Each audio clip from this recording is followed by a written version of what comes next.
મારું નામ સોહિલ ચિસ્તિયા છે। અત્યારે અમે આણંદ જિલ્લાના સોજિત્રા ગામમાં આવેલા છે। સોજિત્રા નગરપાલિકાએ ગત તારીખ 20/6/2025 ના રોજ સોજિત્રા નગરપાલિકાની હદમાં આવેલા લીમડી ચોક વિસ્તારની અંદર ગેરકાયદેસર દબાણો દૂર કરેલા હતા।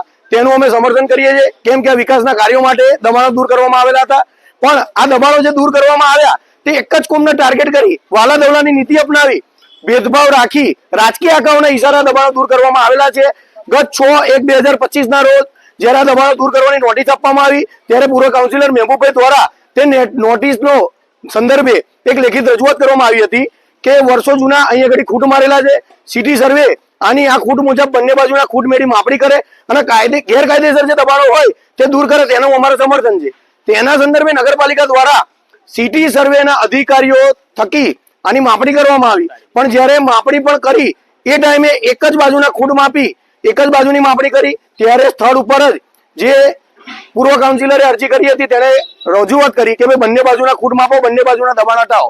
પણ રાજકીય આંકાઓના ઇશારે વાલા દવલાની નીતિ અપનાવી ભેદભાવ વાપરી આ નગરપાલિકાના ભ્રષ્ટ અધિકારીઓએ આ જગ્યાની માપણી યોગ્ય કરી નહીં અને ગત 20/1/2025 ના રોજ ખોટી રીતે એક જ કોમને હેરાન કરવા માટે ટાર્ગેટ કરવા માટે આ દબાણો દૂર કર્યા।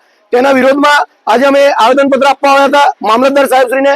મામલતદાર સાહેબશ્રીના આ મીડિયાના માધ્યમથી અમારી રજૂઆત છે અને આણંદ જિલ્લા કલેક્ટર સાહેબશ્રીને પણ અમારી રજૂઆત છે કે આ જે વાલા દવલાની નીતિ અપનાવનાર તમામ અધિકારીઓ સામે કાયદાકીય પગલાં ભરવામાં આવે અને આ વાતની યોગ્ય તપાસ કરવામાં આવે અને જો અમારા દબાણ હજુ પણ હશે તો એ ગેરકાયદેસર દબાણ અમે સ્વેચ્છાએ ખસેડવા માટે તૈયાર છે, પણ એની સામે બીજા લોકોના પણ જે ગેરકાયદેસર દબાણ હોય તે દૂર કરવામાં આવે, એક જ કોમને ટાર્ગેટ કરવામાં ના આવે અને જો દિન 7માં આ વાતનો યોગ્ય નિકાલ કરવામાં નહીં આવે તો અમે ગાંધીજીના માર્ગે આંદોલન કરીશું અને જરૂર પડે તો હાઈકોર્ટ અને એથી વધારે જરૂર પડે તો સુપ્રીમ કોર્ટ સુધી લડત આવીશું। અસ્તુ, જય હિન્દ, જય ભારત।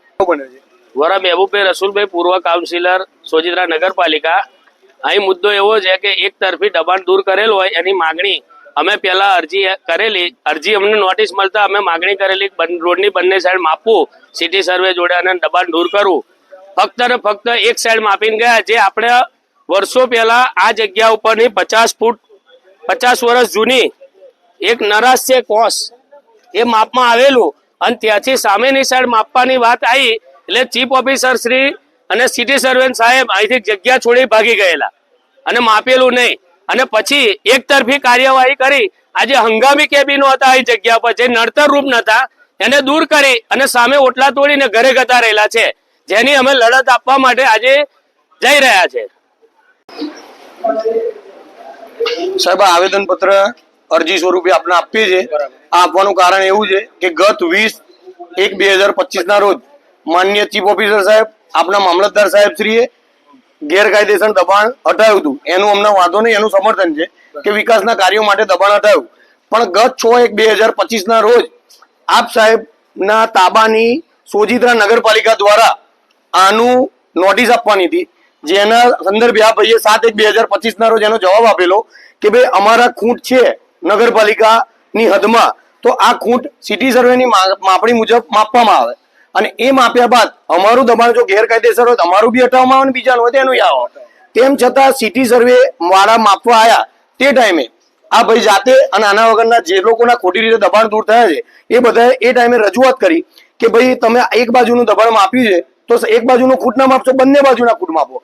તો બંને બાજુના ખૂટ માપ્યા નહીં, એક જ બાજુના ખૂટ માપ્યા અને ગત 20 તારીખે એક જ બાજુના એક જ કોમને ટાર્ગેટ કરી રાજકીય આંકાઓના ઇશારે ખોટી રીતે હેરાન કરવા માટે દબાણ દૂર કરવામાં આવ્યા, જેનો અમારો વિરોધ છે।